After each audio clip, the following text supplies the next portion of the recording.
You came back. Good. Pull up a chair and try not to make a sound. This is the last whisper.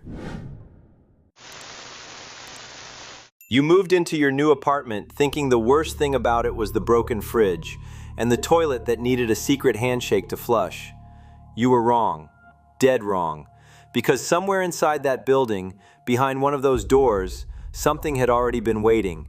And the moment you touched that switch, it woke up. Nobody moves into a place like that on purpose. Daniel had spent years dreaming about leaving. Not in a dramatic way, he wasn't running from anything specific, just that slow suffocation that comes from living in a town so small and forgotten that even Google Maps seemed unsure it existed. Crumbling storefronts, parking lots full of nothing, the kind of place where the most exciting thing that happened in a decade was when the old grain elevator caught fire and half the town showed up to watch like it was a festival. He didn't end up in New York. He couldn't afford New York. What he could afford was a mid-sized industrial city a few hours away. The kind of city that had skyscrapers but no reason to visit them. Cold half the year, dangerous the other half. But it was something. It was somewhere else. The apartment he found downtown was cheap for a reason. The floor plan alone should have been a red flag. Every single room was sealed off behind its own door, running along both sides of a long central hallway. 9 doors total. You couldn't get from the kitchen to the living room without stepping back into that hallway first. His friends, back when he still had some, joked it looked like the Haunted Mansion ride at Disneyland. Daniel laughed it off. He was just grateful to have a place. Most of those rooms he filled up quickly enough, but one stayed empty for months. The last door at the end of the hall opened into a room that was disproportionately large for the rest of the apartment. High ceilings, deep floor space, and a set of old casement windows that faced the high-rise directly across the street. Beautiful windows, actually, the kind you could spend hours looking out of. And that's exactly what Daniel did. With no money for streaming services and no real social life to speak of, the window became his entertainment. Every night, he'd stand there and watch the building across the street come alive. Lights flickering on in different units, silhouettes moving behind frosted glass, the quiet theater of other people's lives playing out at a distance. It was lonely, but in a way that almost felt comfortable. That's when he first noticed the light switch. It was tucked right beside the window frame, painted over so many times it had practically been swallowed by the wall.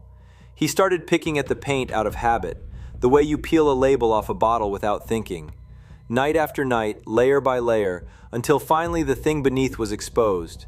Antique-looking, bronze-colored, way older than anything else in that apartment. He flipped it. Nothing happened. He forgot about it. Then one night during a heavy snowstorm, he flipped it again, and a light turned on in the building across the street. Top floor, corner unit, right side. He flipped the switch off. The light went out. Flipped it on. Light came back. He stood there for a solid 5 minutes doing this, watching the distant room respond to his hand like a game of call and response across the snow. He told himself he was tired. He went to bed. But the next evening he was back at that window, and the evening after that. He started tracking the room, 31st floor, unit 3118, based on his count from the ground. He borrowed a beat-up pair of binoculars from a box in his closet. They were old and scratched and barely helped, but he could make out that the room appeared to be a residential unit. Empty, as far as he could tell. No furniture, no movement. Just the light, obediently switching on and off at his command. He made a decision he'd later describe as the most curiosity-driven, least thought-out thing he'd ever done. He crossed the street and walked into the building.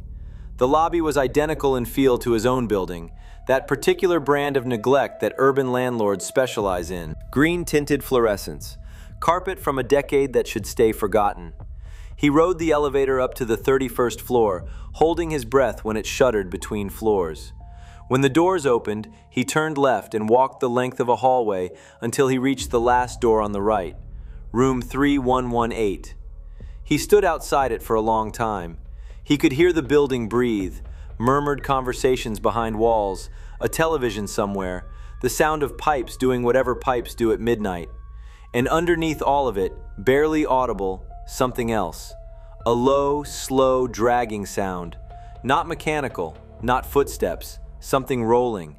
He knocked, waited, heard nothing definitive, left. Back in his apartment, the paranoia set in the way it does when you've seen something you can't explain and your brain won't let you leave it alone. He took a shower. He ate half a peanut butter sandwich. He stood in his kitchen for a while, just breathing. Then, because he apparently had no self-preservation instincts whatsoever, he went back to the window. The light was on in 3118, and something was in there. He could see it, a silhouette, but not a person. Square-shaped, large, boxy. It moved slowly across the window frame, drifting from one side to the other with an almost mechanical smoothness. Then the light in the neighboring unit, 3116, clicked on. An elderly man appeared in that window. He was standing very still, like he was listening for something. Daniel switched off the light in 3118 and went to bed. He was woken at 3:48 in the morning by a sound he couldn't identify, a deep, resonant impact that seemed to come from outside. When he made it to his window, there were emergency vehicles below, police tape, ambulances parked at a walk, the kind of scene that means whatever happened is already over. The old man from 3116 was on the pavement. Daniel doesn't talk about what he saw in detail. What he said is that the window in 3116 was missing its glass entirely, frame still intact, curtains billowing out into the open air, lights still burning inside, and that nobody down on the street looked particularly rushed. He spent the next few weeks convincing himself it was coincidence. He made a list of rational explanations. He avoided the extra room entirely. He told himself the switch was just some quirk of old wiring, that the rolling shape had been a trick of his vision, that the old man had his own reasons. He almost believed it. Then he found out about the couple. A woman in the building, big coat, small dog, mentioned offhandedly that the unit 3116 had been empty once before, that a young couple had lived there, that they'd jumped too, from that same window, sometime before the old man. She said it with the blunt casualness of someone who'd processed it and moved on. She said the management had let the unit sit empty both times. Daniel went home and stood in the middle of his hallway and did not move for several minutes. He started reconstructing the sequence. The switch connected to 3118. The first time he turned it on, something woke up in that room.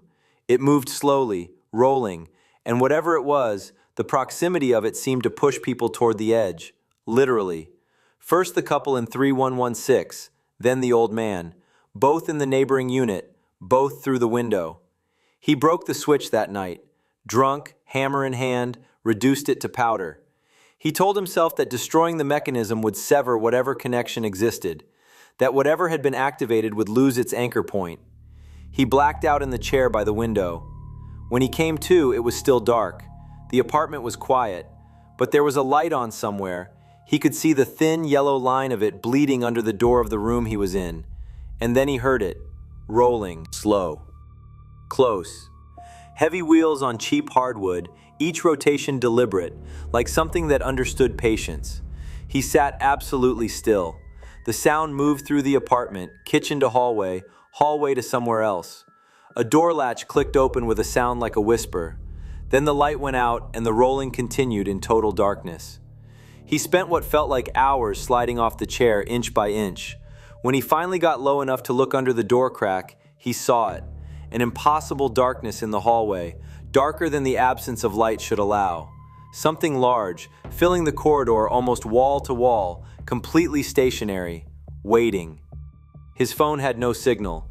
His texts weren't going through. He started writing instead, documenting everything, every detail, in the off chance someone would read it later. The sun started coming up. He wrote that the view from the casement windows was actually quite beautiful in the early morning. He wrote that he was hoping it would be a nice day. He stopped writing after that. What was the thing in room 3118? Nobody knows because nobody has ever described it and survived with enough credibility to be taken seriously. What can be confirmed?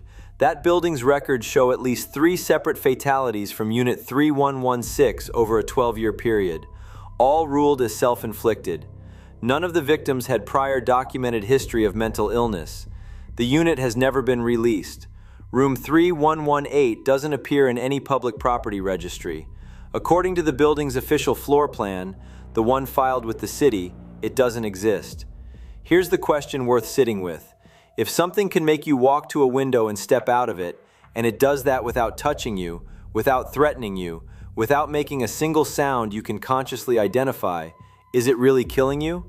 Or have you convinced yourself that falling is the only option left? Because that's the part that doesn't go away, not the rolling, not the shape in the hallway. The part that doesn't go away is this. Every single one of those people had time to think, and they all made the same choice. What did they see that made jumping feel like the right answer,